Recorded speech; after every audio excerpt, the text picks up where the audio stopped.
Señores, yo quiero que ustedes vean con el video que yo me encontré. El video que viene a continuación. Amigo personal de Leiby Gualey, de Mutombo. Un tigre que en su tiempo fue temible en Gualey. Todo lo que él dice ahí, él se quedó corto para lo que él ha hecho. Yo sé que él resumió alguna cosa y no quiso hablar abiertamente de ciertas cosas, ya que como él es un hombre de Dios y hay que ser sabio para hablar ciertas cosas. Pero este es Cookie Gualey, tremendo. Amigo del amigo, pero fue un tipo temible. Chequen este video, mi gente, chequenlo. Véalo hasta el final, no deje de verlo. ¿Cuándo inició Cookie a incurrir en ese mundo? Allá en Gualey, Sí. hay un sector un poco distante de donde yo me crié, del mismo Gualey, que le llamaban la Teo Cruz. En la Teo Cruz habían unos traficantes, tenían puntos de droga y eso. Sí. Y ellos le daban a guardar las almas a un amigo mío. El amigo mío tuvo problemas en su casa por ello y me pasó a mí el trabajo. Y entonces quienes le daban las almas a guardar era a mí.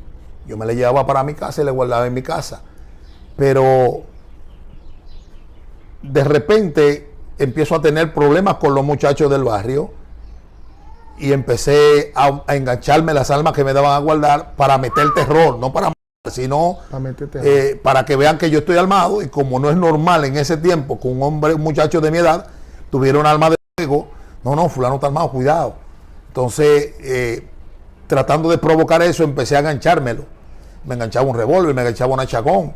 Y a los muchachos del entorno le hacía saber que yo estaba armado, con la finalidad de que ellos me guardaran un respeto. Y así mismo surgió. Empezaron a guardarme un respeto. Pero íbamos sin armas a hacer pequeños robos en el mismo sector de Gualey, cosas sencillas. Pero esto fue formando ya parte de mi vida. Entonces ya yo, sabiendo que tenía armas guardadas, no quería hacer simples robos, sino que quería empezar a salir con las armas. Gloria al Señor. Y subió en ese tiempo una ola de muchachos que se llamaba Velocidad, Chiro, Papoluca, de mi entorno, de esa misma edad. Ellos rompían muchas boutiques, que surgieron las boutiques en ese tiempo. Sí. Había mucha fiebre con eso de las boutiques y tiendas. Empezaron a romper tiendas, romper boutiques. Yo me incluí en esa práctica. Y como ellos veían mi potencial, así puedo decirlo, hay un amigo que tenía un punto de droga y estaba pasando momentos de menosprecio y me dijo: mira, yo tengo un amigo mío que tiene un punto de droga y necesita a alguien como tú. Se llamaba Ramón Golí, le decían Boletrí, y me fui con él a trabajar vaqueando en el punto. Pero el hombre vio el potencial también, y el hombre me cogió confianza. Allá nada más se vendía droga hasta las 6 de la tarde, nada más. De noche no se vendía, porque supuestamente estaban algo que venían a comprar y eso. Y de repente yo le digo al dueño del punto, digo: no, yo me voy a quedar de noche. Y él, entendiendo lo potencial que veía en mí, me dijo: no, pero yo te dejo droga para que te quedes. Y ahí nos quedábamos, el que me llevó a donde él, mi hermano y yo, mi hermano Rey. Wow. Ahí nos quedábamos en el punto vendiendo de noche. ¿Cómo a qué edad usted inició en ese mundo? ¿Cómo a qué edad, si usted recuerda? Empezamos con los robos ya de los 14, 13 años. Wow. Pero cuando ya entro al punto tengo unos 17. Mira qué pasa, eso empezó como un juego. Para nosotros era como algo normal. Por ejemplo, vamos a llevarnos eso de ahí adentro, de ese patio. Y vamos a meternos y vamos a sacarlo y lo vendemos. Ejemplo, para mí era algo como de muchacho. Yo no lo veía como, ni siquiera con maldad, sino, como dicen por ahí, por hacer coro. Sí. Entonces ahí yo me involucraba y nos metíamos y hacíamos las cosas. No tenía esa maquinación maquiavélica que luego alcancé. Sí. En el principio lo hacía todo así. Luego que empiezo a trabajar en el punto de droga, es que empiezan esos espíritus demoníacos a operar en mí. Algo de lo que yo no tenía conocimiento. Ahora lo sé porque lo puedo discernir por el conocimiento que he adquirido. Qué me gobernaba, qué me guiaba. Gloria al Señor. En el hogar donde yo crecí, lo que se me enseñó fue a Santa Marta, a Naíza, Sí. a Candelo. En mi casa, mi casa, en el patio, mi papá en el cuarto tenía un altar, mi abuelo, Wow. perdón, tenía un altar grandísimo, con cositas con muchas monedas, refresco rojo. Y esa fue la doctrina que se me enseñó a mí. O sea, en eso era que yo creía. Yo no hablaba de Dios, a mí no me hablaban de Dios tampoco. Ya. En ese tiempo no habían tantas iglesias como ahora. El cristianismo no tenía tanto auge como lo tiene ahora. Y en ese ambiente, cuando empiezo a trabajar ya con la droga, es que empiezan a despertar esa malicia, esa maldad por el mundo en el que me está rodeando. Soy un niño, soy un joven, pero voy absorbiendo la maldad que me rodea. Lamentablemente, hay que decirlo claro y así, todo el que se involucra en el mundo, en el bajo mundo del narcotráfico a nivel barrial, en ese entonces, para implantar un respeto, era plomo. Había que mostrar un nivel de superioridad, nivel de valentía en el entorno. Que la gente entienda que tú eres un hombre guapo y que tú resolvías lo que había que resolver en el momento, no importando lo que pasase. Wow.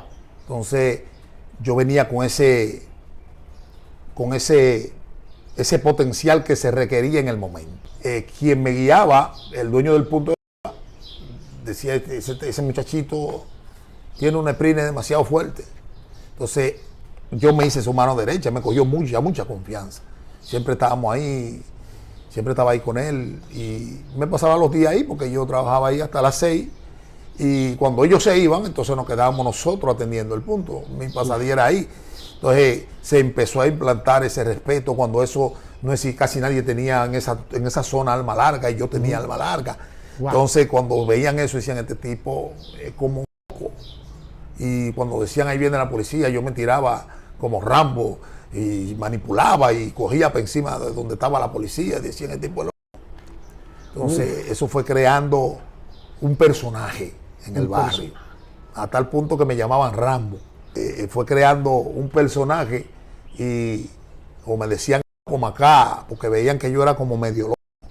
Y eso fue creando, identificándome entre el grupo y eso fue estableciendo un respeto. Mi hermano también era bien violento, bien agresivo. Y Chiro, que era nuestro acompañante, ya había hecho cárcel y era un tipo que se había involucrado en la muerte de un coronel y era un delincuente ya más reconocido. Y todo esto fue lo que colaboró con que las cosas pasaran de esta forma y empezáramos a alcanzar notoriedad entre los puntos de droga que habían ahí. Hubieron agresiones, hubieron personas heridas, hubieron conflictos, pero todo lo que se levantaba parecía ser nada delante de esta nueva ola de jóvenes que venían surgiendo dispuestos a lo que sea, a enfrentar a la policía, a matar, no tenían misericordia, no tenían, o sea, vuelvo y repito la parte de la niñez, yo no conocía lo que era sentimiento de compasión, de misericordia, de amor, de perdón, yo no conocía nada de esto. Entonces, por medio de esto, eso que se sembró en mí desde mi niñez, viene a manifestarse en un escenario infernal. Hay un espacio en la vida del ser humano que se cierra. Para tú sentir algo, tienes que darle tiempo a ese algo de que entre y tú lo sientas. Entonces, cuando tú estás subiendo en ese nivel de vida, ese espacio está cerrado. Porque tú, por ejemplo, yo me metía en el punto en la mañana, empezaba a vender, seguía vendiendo, se iba la gente, nos quedábamos ahí a las 12 de la noche, a las 1 de la noche, cogíamos para la casa, cansado, la esposa, un rato, se fue a dormir, al otro día en la mañana lo mismo, era un círculo vicioso que daba poco espacio a tú detenerte a pensar en mamá, en papá, en sentimiento, en qué sientes. O sea, esa parte de sentimiento se mantiene cerrada, porque no hay un espacio como pueda manifestarse en nuestra vida. Yo viví el día a día, pero no me detenía ni siquiera a pensar en nada, porque no estaba, incluso recuerdo que tuve mi primer hijo, se llama Sandy, en ese tiempo, y yo ni siquiera me preocupaba, porque estaba atado por el enemigo. Tuve otra hija que murió también, y tampoco me preocupaba nada. No le daba mente a nada de eso, porque esa parte de mi vida no existía. No existían los sentimientos. No existían los No sentimientos. había tiempo para nada. No, yo no tenía ni tiempo para sentimientos y para dejarlo entrar, pero tampoco existían. ¿Cómo cae Cookie a la cárcel?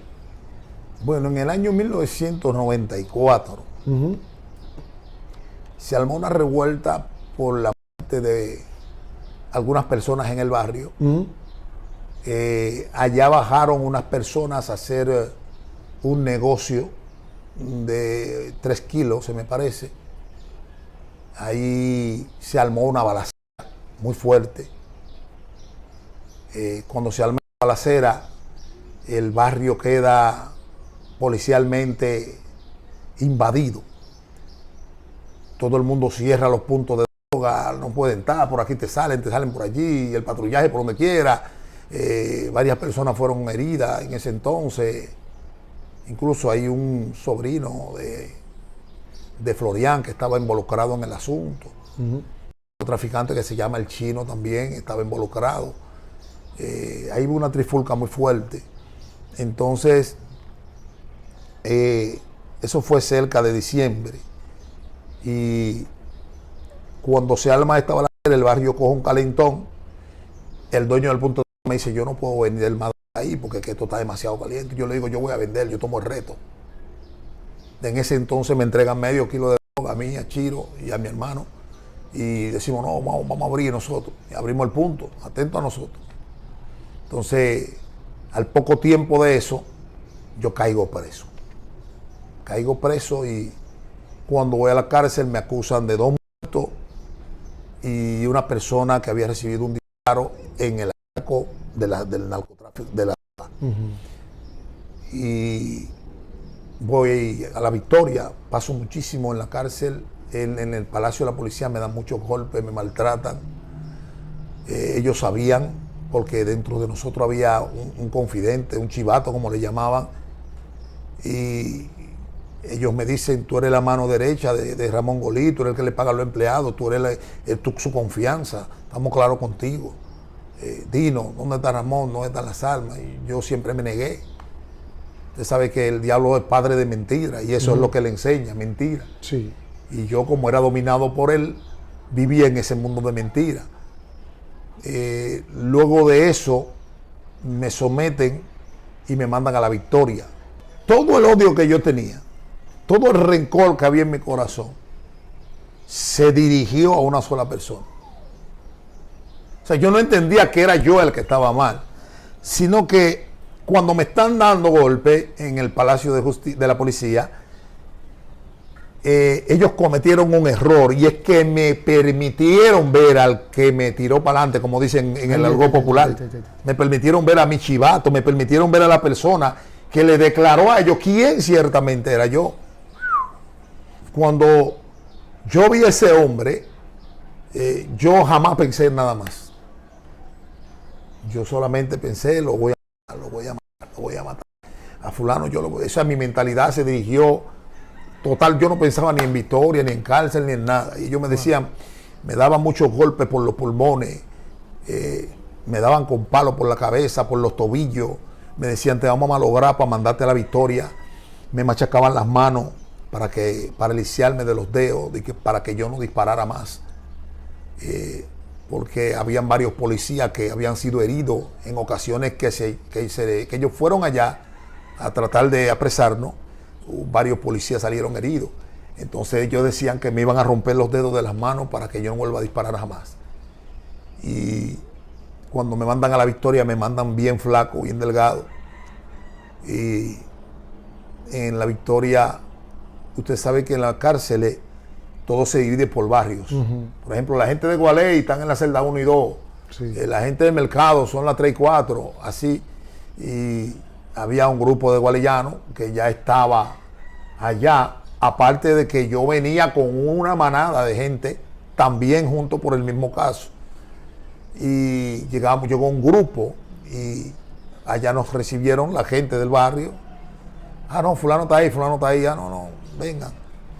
Y estuvimos ahí en la cárcel, y en la cárcel, ahí estando ahí, recibí una de las palabras más fuertes que puede recibir alguien, porque yo no me crié con mi mamá, pero me crié con mi hermana al lado. Yo era su mano derecha, ella me quería mucho, o me quiere todavía, pero yo era su confidente.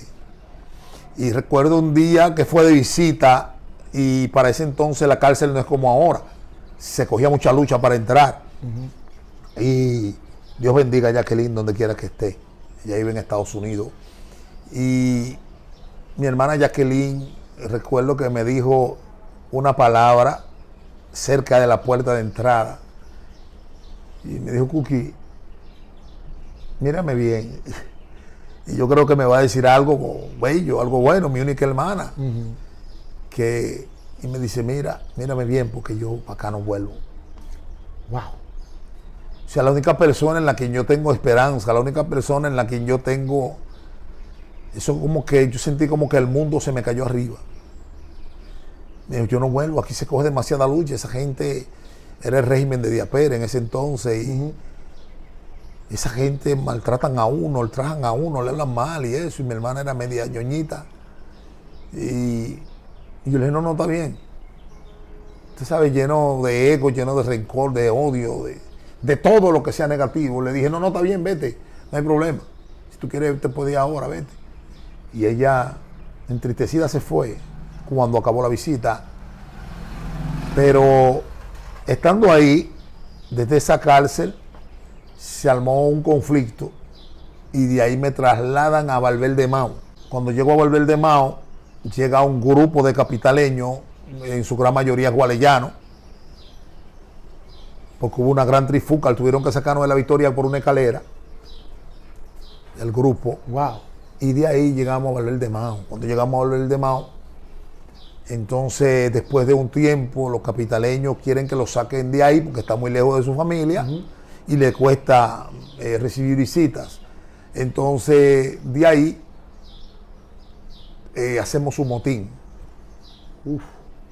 Rompemos la cárcel de Valverde Mao, llega la guardia, bomba lacrimógena y cosas, sacan un grupo y lo dispersan en diferentes cárceles, pero yo me quedo en Valverde Mao. ¿Y cómo fue la experiencia ahí? Porque tú estás... Entonces en Valverde Mao me aíslan por un tiempo. Luego que me aíslan por un tiempo, me permiten entrar a la parte de atrás, donde están todos los presos. Entonces ahí empiezo a vender droga, otra vez. ¿Dentro de la cárcel? Dentro de la cárcel. Wow. Entonces, después que estoy vendiendo droga, surge un conflicto, entonces cierran la cárcel. Nada más puede estar en los pasillos los que tienen negocio, como un delivery, pero interno. Ya. Entonces yo me elaboré una rellenería, una yaniquequera.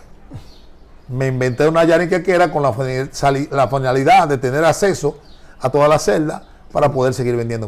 Y ahí me movía hasta que un día conocí un personal del área de la alcaldía y ahí yo tenía más de un expediente. Entonces había un expediente que era débil, entonces se le pagó a una persona, porque lamentablemente el nivel de corrupción en nuestra nación está en todas partes. Así es. Aunque otros quieren tapar el sol con un dedo. Allí se le pagó a una persona, esa persona solamente dejó en el archivo de la cárcel el expediente sencillo. Entonces por ese expediente sencillo se resolvió lo que había que resolver y yo salí. O sea, es como una fuga legal, podríamos decir. Salí por la puerta grande y... ¿Cuánto tiempo usted hizo en las cárceles en ese entonces hice 1 año y 6 meses. 6 meses. ¿Pero volviste de nuevo a la cárcel? Con más fuerza. ¿Por qué? Porque entendí que el sistema era vulnerable. O sea, que tú creíste que ya, bueno, yo puedo entrar y salir, Yo no tengo problema porque Total. dinero hay para gastar, se puede resolver, el sistema es vulnerable, yo vendo adentro, vendo afuera, o sea, no tengo problema. Es tan vulnerable que vendo adentro. Hay algo que la gente ha querido ignorar, ha querido tapar. A veces me enojo cuando veo las autoridades de nuestra nación queriendo alegar ignorancia. La droga se vende en las cárceles.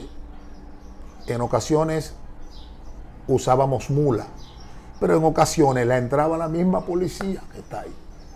los mismos policías que están para custodiarnos, eran quienes usábamos como mula para que no entraran la droga. Entonces a veces vemos que pasa esto en la cárcel y queremos hacer un escándalo. Hay algo que pasa en la cárcel, que es bueno que la gente lo sepa, contrario a la calle. Sí. En la calle, la droga o el consumo de droga genera violencia. Ya. En la cárcel es lo contrario. ¿Cómo? Wow. En la cárcel la falta de droga generaba violencia. Porque los tigres o los delincuentes que estaban presos, los reos, cuando estaban arrebatados de marihuana o cuando estaban en nota, no le daba la cárcel. O sea, la mayoría de presos que fumaba no sentían que la cárcel le daba por cuanto se mantenían en su burbuja. Su burbuja. Entonces, cuando había escasez de droga, porque se daba que había escasez de droga, hermano, eso era un pleito cada rato.